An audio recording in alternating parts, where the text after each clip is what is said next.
देखिए, कुछ लोग चले थे मोहब्बत की दुकान खोलने। मोहब्बत की दुकान का तो पता नहीं, नफरत का मेगा मॉल खोलकर चल रहे हैं। कोई हिंदुओं को अस्तित्व मिटाना चाहते हैं, सनातन धर्म को कुचलना चाहते हैं, जड़ से खत्म करना चाहते हैं, और एक के बाद दूसरा एक घमंडिया गठबंधन के नेता जो इंडी गठबंधन है उसके नेता एक नहीं, एक के बाद दूसरा, दूसरे के बाद तीसरा उन्होंने कहा इसको जड़ से ही खत्म करेंगे सनातन धर्म को। लेकिन मैं कहूंगा, ये जो राहुल गांधी जी बड़ा बड़ा प्रचार करते हैं दुनिया भर में जाके भारत के संविधान को बचाने की और लोकतंत्र को बचाने की, इनके मुंह में दही जम गया है। राहुल गांधी जी मौन अवस्था में चले गए, बोल नहीं पा रहे। ये चुप्पी बहुत कुछ कहती है कि नफरत की दुकान खोलने का लाइसेंस राहुल गांधी जी ने दिया।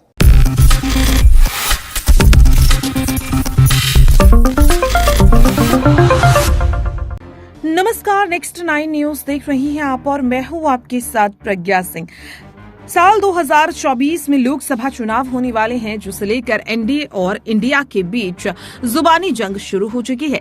इसी कड़ी में केंद्रीय मंत्री अनुराग ठाकुर ने शुक्रवार को कांग्रेस नेता राहुल गांधी और सोनिया गांधी पर अपने कुछ लोगों को देश के संविधान को खत्म करने की अनुमति दी है, ऐसा बयान दिया, जिसके बाद हर किसी के होश उड़ गए। इसके अलावा भी कई अहम मुद्दों को लेकर इंडिया गठबंधन को निशाने पर लेते हुए अनुराग ठाकुर नजर आए। क्या कुछ कहा है उन्होंने, आप भी जरा सुनिए।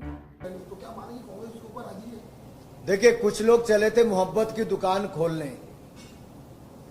मोहब्बत की दुकान का तो पता नहीं, नफरत का मेगा मॉल खोलकर चल रहे हैं।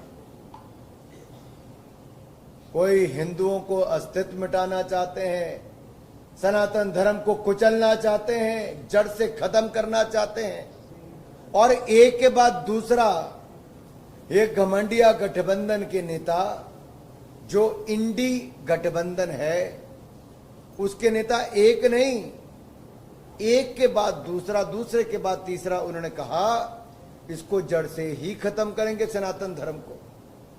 लेकिन मैं कहूंगा, ये जो राहुल गांधी जी बड़ा बड़ा प्रचार करते हैं दुनिया भर में जाके भारत के संविधान को बचाने की और लोकतंत्र को बचाने की, इनके मुंह में दही जम गया है। राहुल गांधी जी मौन अवस्था में चले गए, बोल नहीं पा रहे।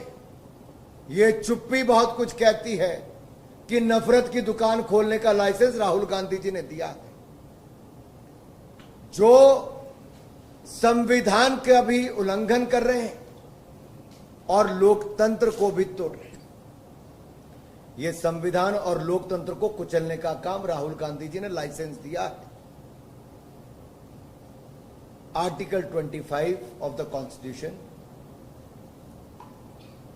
Gives you freedom for the religion, for faith. Article 19 gives you freedom of speech.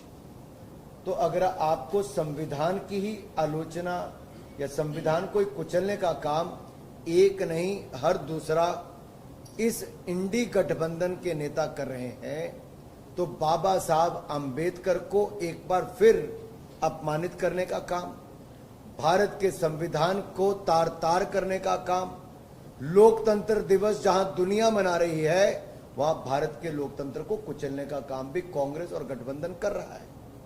अगर सनातन धर्म को जड़ से खत्म करने की बात करें, मीडिया की आवाज को दबाने का बात करें, देश में नफरत फैलाने का काम करें, तो संविधान और सनातन दोनों को ही कुचलने का काम ये कांग्रेस और गठबंधन कर रहा है।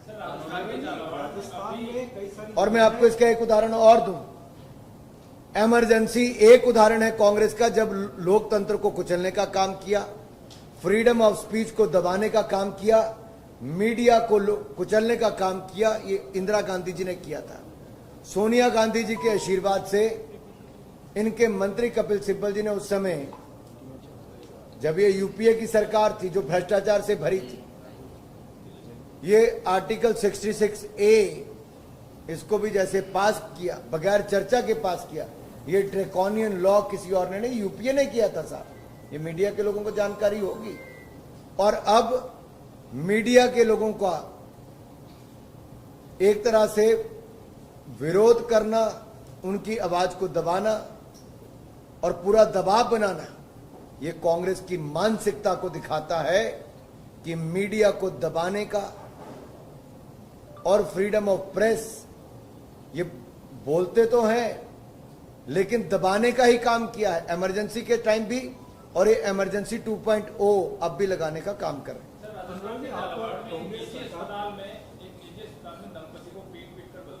सॉरी, राजस्थान के झालावाड़ में एक अस्पताल के अंदर बदमाशों ने पति पत्नी को पीट कर मार दिया। देखिए, राजस्थान की ये हालत है कि यहां पता है कि मुख्यमंत्री कुछ नहीं करेंगे, क्योंकि उनको किसी से कुछ लेना देना नहीं।